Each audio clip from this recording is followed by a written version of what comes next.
Welcome back. So, let us continue with the example. On March 1, the spot price of a commodity is 20 and the July futures price is 19. On June 1, the spot price is 24 and the July futures price is 23.50. A company entered into a futures contract on March 1 to hedge the purchase of a commodity on June 1. It closed out its position on June 1. What is the effective price paid by the company for the commodity? It is quite simple. The effective price is paid equal to the spot price, the futures price rather, as on the date of inception of the hedge plus the basis as on date of the maturity of the hedge. The effective price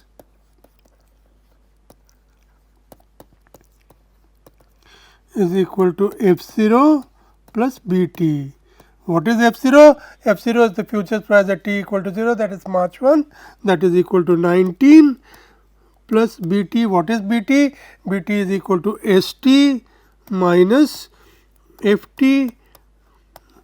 What is ST? ST is equal to spot price as on June 1 is 24. This is 24 minus FT. What is the futures price? 23.50. So, that is equal to 19.50. Right, simple problem to start with. Let us do another simple problem. Suppose that the standard deviation of quarterly changes in prices of a commodity sigma delta s is equal to 0.65. The standard deviation of quarterly changes in a futures price on the commodity sigma delta f is equal to 0.81 and the coefficient of correlation between the two changes rho is equal to 0.8. What is the optimal hedge ratio? It is quite simple. Optimal hedge ratio, because we are talking about a minimum variance hedge, when you substitute the values, you find it equal to 0.80 into 0.65 divided by 0.81 and that is equal to 0.642, that is equal to QF upon QS. That is, for hedging 1 unit in quantity of the hedged asset, we need 0.642 units of the hedging asset in the futures market. Now, the hedge ratio turns out to be very seminal, very important when we talk about the hedging process and the effectiveness of the hedge. If there is any error in the estimation of the hedge ratio, that will manifest itself in a drastic consequences as insofar as the hedging is concerned. That is evident from what we have on this particular slide. I have considered two hedge ratios, hedge ratio of 0.8 and hedge ratio of 1.4. Let me quickly run through the data. The spot price is 60, the hedged quantity is 100 and the spot price at maturity of the hedge can take 3 values or any of 3 values, rather it is a random variable, it can take any of 3 values 50, 60 or 70. The hedge ratio I have taken 2 sets, one set with the hedge ratio of 0.80, the second set with the hedge ratio of 1.40. The futures price at t equal to 0 is 62, which is known, which is not random.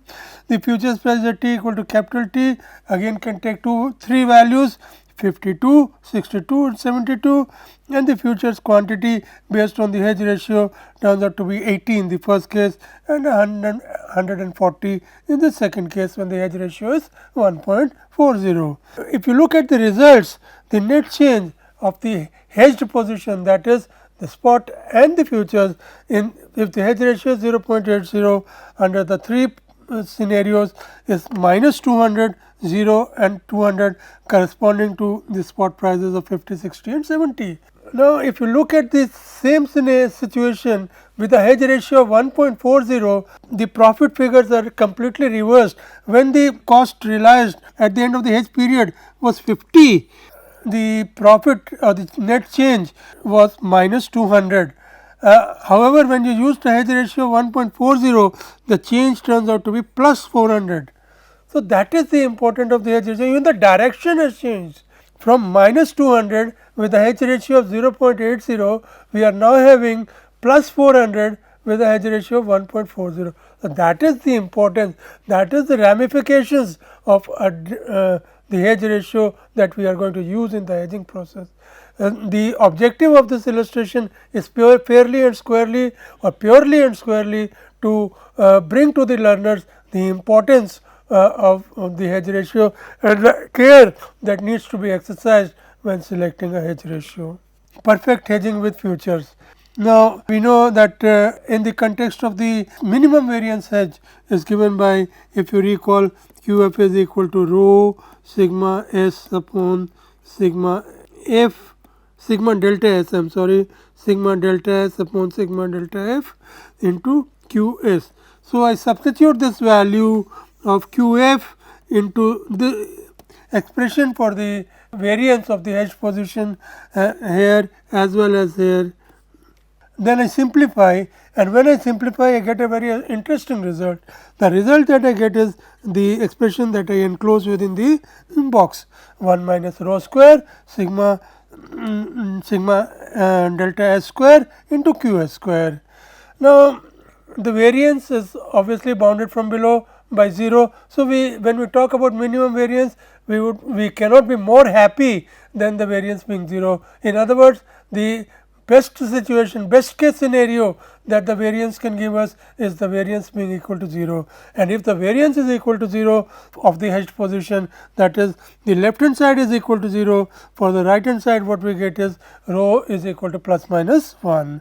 In other words, we can achieve a variance of 0 for the hedged position in two situations, when rho is equal to plus 1 or rho is equal to minus 1, that is when the spot changes in spot prices and changes in futures prices are either perfectly correlated or are perfectly anti-correlated. Let us analyze this further. For a perfect futures hedge, we must have rho is equal to plus 1 or minus 1. That is, the changes in spot prices and the changes in spot futures prices must either be perfectly correlated or perfectly anti-correlated. Now, if let us, that implies what? That implies that if the two variables, let us say x and y, are perfectly correlated,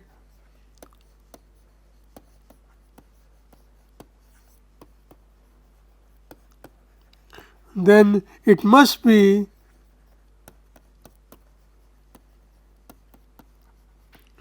that y is equal to kx. In other words, yi is equal to k of xi for every observation I. For every observation with the yi must be equal to xi with the same k, yi is equal to kxi with this same k, and that means the same constant should operate over all values, all observations between yi pairs of yi and xi. If, for example, if x is equal to 1, y is equal to 2, if x is equal to 2, y is equal to 4, and so on, that would be a perfectly correlated series. So, in order that a series be perfectly correlated, a series between x and y be perfectly correlated, all the observations must be related as yi is equal to xi, or the random variable x and y must be related as y is equal to kx. And if rho is equal to plus 1, then therefore, we can write delta f is equal to k into delta s in view of what I have mentioned just now, and then the hedge ratio turns out to be 1 upon k, as you can see here. So, the net result of what I have been talking about is that for a perfect hedge, rho must be equal to plus 1 or minus 1. Now, if rho is equal to plus 1 or minus 1 for that matter, the two random variables x and y must be perfectly correlated, that is, the y must be equal to kx for some constant k. In other words, every observation of y and the corresponding observation of x must necessarily satisfy yi is equal to kxi with the same k, and if that is the situation, the hedge ratio that can be used for having an optimal hedge, a perfect hedge in this case, is equal to 1 upon k. If rho is equal to plus 1, but the amplitudes of fluctuations of the hedged and hedging assets are not equal, we can scale the quantity by using a hedge ratio of 1 upon k if delta f is equal to k delta s in the futures market to account for the difference in fluctuating amplitudes between the exposed assets and the hedging asset. This is what I explained just now. For example, if the changes in futures prices twice the changes in the spot price for every change, then the quantity that we use in the futures market for hedging will be half, the hedge ratio will be half, and if you use a hedge ratio half, you end up with a perfect hedge if the two assets are perfectly correlated, if the two price series are perfectly correlated. If rho is equal to plus 1, the hedging position in the futures market will be opposite to the exposure, and if rho is equal to minus 1, the hedging position will be same as the exposure. This I have already mentioned. Let me read out the previous paragraph once again. This is interesting. If rho is equal to plus 1, but the amplitudes of the fluctuations of the hedged and the hedged assets are not equal, we can scale the quantity by using a hedge ratio of 1 upon k if delta f is equal to k delta s in the futures market to account for the difference in fluctuating amplitudes between the exposed asset and the hedging asset. Thus, we can still design a perfect hedge, notwithstanding the fact that the amplitudes are not identical, but the amplitude of one series is a multiple of the amplitude of the other for every amplitude.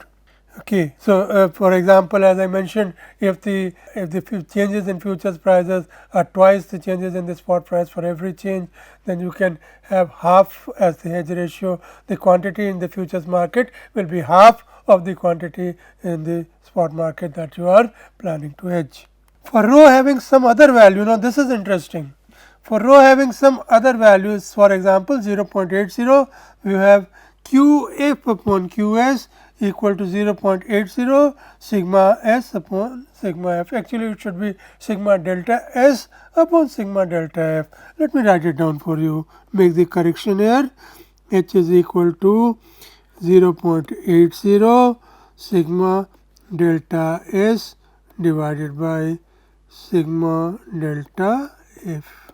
We thus find that since only 80% of the fluctuations are inter se correlated, only 80% of the risk of the exposure is covered by the hedge.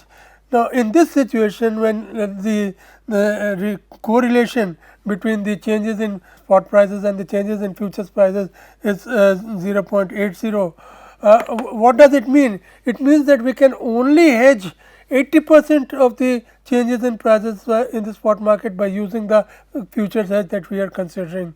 The 20% that is not correlated between the two prices, or that correlation is not there between the two prices, will manifest itself as a random or unsystematic error, unsystematic fluctuations, which cannot be which are not being diversified away by this process of hedging.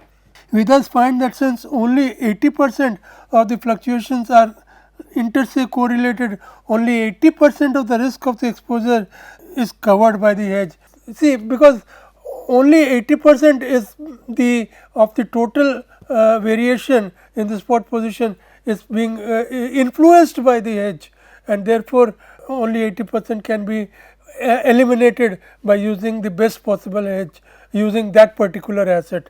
The remaining 20%, which is totally uncorrelated with the hedging asset, will manifest itself as random fluctuations and will manifest itself as inefficiencies in the hedge or imperfections in the hedge.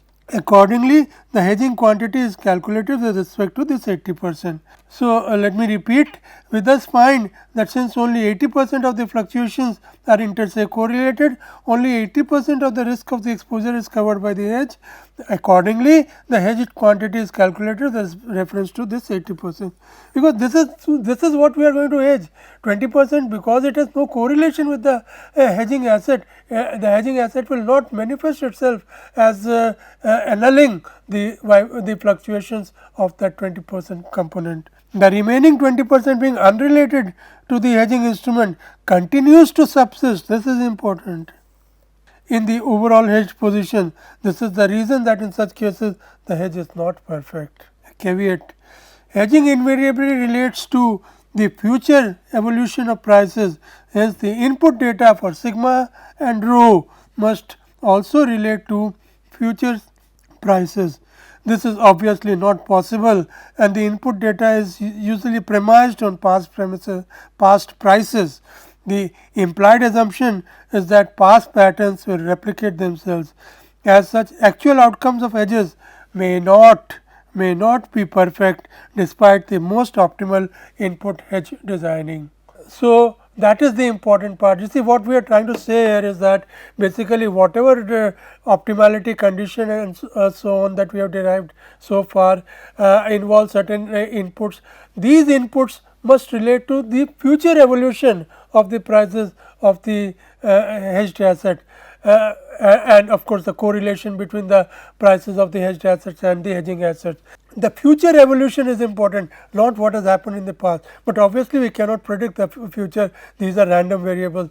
Therefore, the best choice that we can make is to use past data insofar as is possible.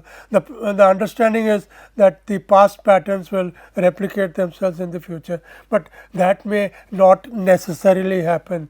That may not happen always, at least, and as a result of which, because your hedging process, hedging strategy is based on purely and entirely on past data, the net result is that you may end up with inefficiencies in the hedge if the past data is not replicated in the future. Now, we talk about cross hedging.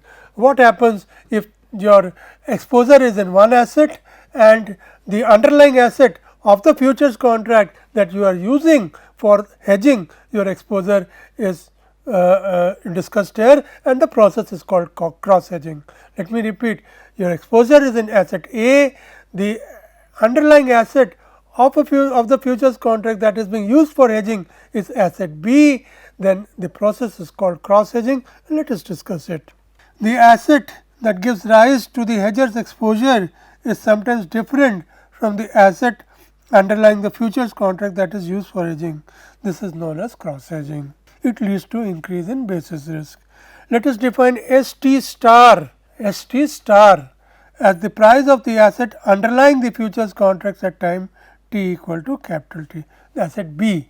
Let us call it asset B. ST star as the price of the asset underlying the futures contract at time t equal to capital T. As before, ST is the price of the asset A, that is the asset that is being hedged at t equal to capital T. By hedging, a company ensures that the price that will be paid or received for the asset is ST, that is the spot price of asset A in the spot market at t equal to capital T, plus the benefit of futures, and the benefit of futures is F0 star minus Ft star, because it is a short hedge. You are selling the asset, so you are receiving this price ST, and this is the profit from the futures position. I can write this in the form F0 star plus ST star minus FT star plus ST minus ST star, simply by adding and rearranging, subtracting and rearranging the terms. I can write this expression, that is the price that I will receive, as this expression. Now, this has three components: F0 star, which is the futures price of the asset B, that is the asset which is the underlying asset of the futures contract, that is known, that is t equal to 0 price. ST star minus FT star, this is the basis that is related to asset B, and ST minus ST star is the new term, is the additional term which arises due to the difference between the spot asset and the spot asset, that is asset A, and the asset B. So, the terms ST star minus FT star and ST minus ST star represent the two components of the basis. ST star minus FT star is the term is the basis that would exist if the asset being hedged were the same as the asset underlying the futures contract. That is, this relates to the asset, that is asset B, that is the underlying asset of the futures contract, and ST minus ST star term is the basis arising from the difference between the two assets A and B.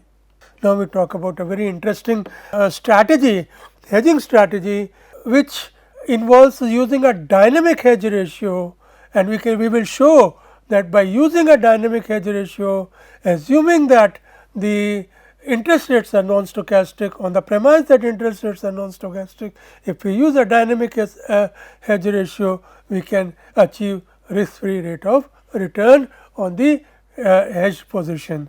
So, tailing adjustment is required because futures contracts give rise to mark-to-market adjustments, mark-to-market settlements, thereby requiring financing of cash outflows with or reinvestment of cash inflows. It requires a reduction in the size of the futures position relative to cash because the futures prices move more than cash prices, and marking to market translates these price changes into mismatched cash flows. You can see here f is equal to s e to the power r t, the futures price is the future value of the spot price, and therefore, delta f is equal to e to the power r t into delta s. E to the power r t is a quantity greater than equal to 1, and therefore, delta f is greater than equal to delta s. That is, the change in the futures price markets should, under the conditions of free arbitrage, no free arbitrage rather, under the conditions of no free arbitrage would ensure that the futures price changes are magnified relative to the corresponding spot price changes, and that results in the differentials in margin drop deposits and withdrawals, and consequential mismatching of cash flows. So, to manage these scenarios, we use a dynamic hedge ratio, and we show that by using a dynamic hedge ratio, we can still attain a risk-free rate of return. Consider the hedging of 1 unit of a commodity with hedge ratio H. Then the position taken in the futures market is equal to H units, and the corresponding to a spot market position of 1 unit, the position taken in the futures market is H units. On minimizing the variance of this expression, we have already discussed that in an earlier section in today's lecture. What we find is that H is equal to beta, and beta is given by rho sigma s upon sigma s. I shall be using sigma s for sigma delta s and sigma f for sigma delta f for the purpose of brevity, for the purpose to reduce the proliferation of symbols. We shall be using simply H is equal to beta, that is equal to beta, that is equal to rho sigma delta sigma s upon sigma f instead of sigma delta s upon sigma delta f. Now, let us assume that the interest rates are non-stochastic. I mentioned it at the beginning that we are assuming that interest rates are not random, their evolution is not random, their evolution is deterministic. So, we know the interest rates that is going to prevail from between today and tomorrow. Let dt be the daily interest rate, compounded daily, applicable for day t to day t plus 1. Then the future value of one money unit invested at time t at the maturity date of the futures capital T and at the end of the hedge period capital H will be respectively future value of 1 unit of money when the interest rate for day t to t plus 1 is dt, t plus 1 to t plus 2 is dt plus 1, and so on. The future value of 1 unit of money invested at t equal to small t and maturing at t equal to capital T is given by equation number 1 here. And similarly, an investment of 1 unit of money at t equal to small t, where small t is any arbitrary point in time, please note this. An investment of 1 unit of money at t equal to small t and maturing at t equal to capital H, where H is the hedge period, is given by equation number 2. Dividing 1 by 2, we get equation number 3, which basically represents the future value of 1 unit of money which is invested at t equal to capital H and maturity at t equal to capital T. Here again I repeat, the maturity of the futures contract need not coincide with the maturity of the hedge period. Okay. Let us assume that we use a variable hedge ratio to be set at the beginning of each period as H t is equal to minus 1 upon future value of f t plus 1 capital T.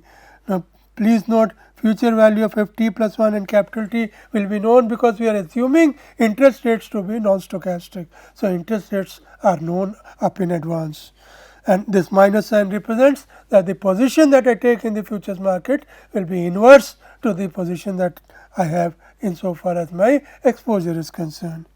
Now, this can be written, this expression, when I substitute the value of future value of t plus 1 comma capital T, can be written in the form of equation number 3. The mark to market transfer as at the end of day 1 is equal to what? Pi 0 is equal to S 0 into F1 minus F 0, because S 0 is my exposure in the futures market.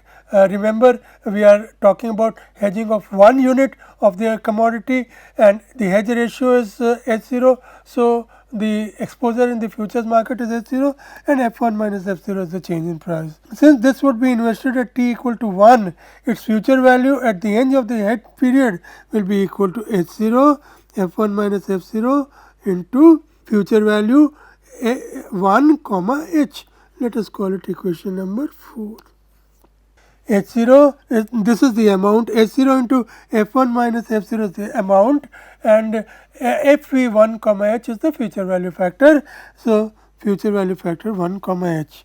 Using H 0 is equal to minus 1 future value 1 comma T for the first day. When I substitute this, let me call this equation number 5. When I substitute from equation number 5 in equation number 4, what I get is minus f 1 minus f 0 future value 1 comma h divided by 1 comma t.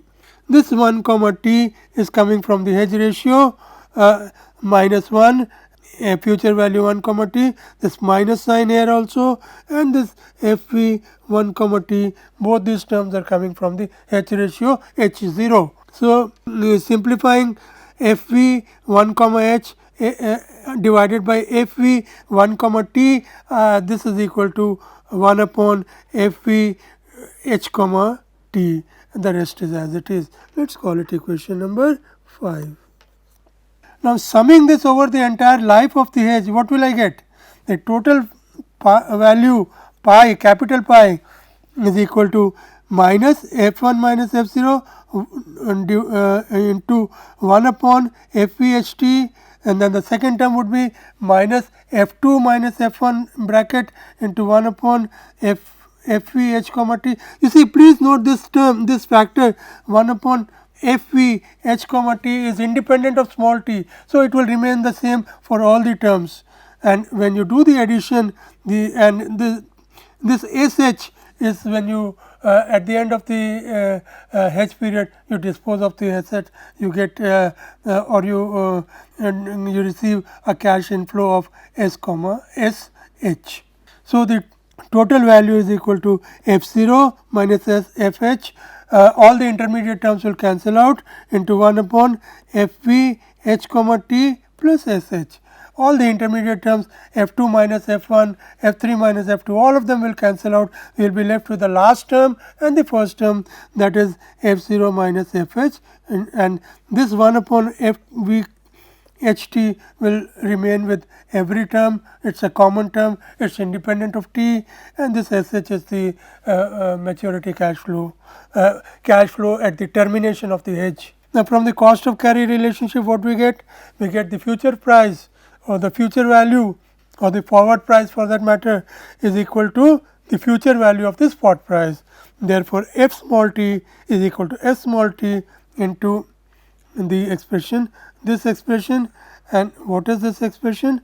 If you recall, this is nothing but the future value factor, that is f v t comma capital T. So, the futures price at t equal to small t, where t equal to small t is any arbitrary time, is equal to the spot price as on that date, that is s t, into the future value factor, that is f v small t comma capital T. That is what is here in this particular slide. Let us call this equation number 6 and let us call this equation number 7. So, using this equation we can write f capital H is equal to s h f v h comma t, and f 0 is equal to s 0 f v 0 comma t. Now, it is only substitution and nothing else. We have these expressions from the previous slide. Let us call them equation number 8, and we have this expression also from the previous slide. This is equation number 6. This is equation number 6. And using equation number 8 and equation number 6, when we simplify this, we get this expression which you have here at the extreme right of equation number 9, and this shows what?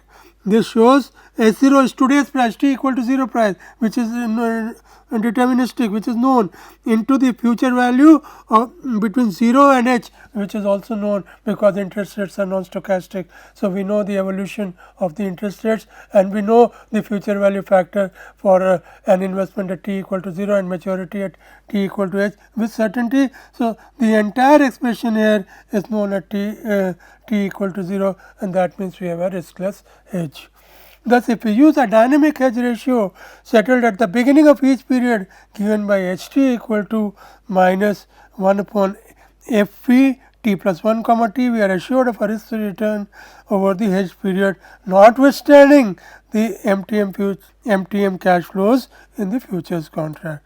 This is the outcome, that instead of a static hedge ratio, if we use a dynamic hedge ratio, we can achieve risk free rate of return, we can achieve perfect hedge in that sense, but with the caveat that the interest rates are non-stochastic, interest rates are deterministic, they are known in advance over the entire life of the futures contracts. The next topic is index futures, which I will take up in the next lecture. Thank you.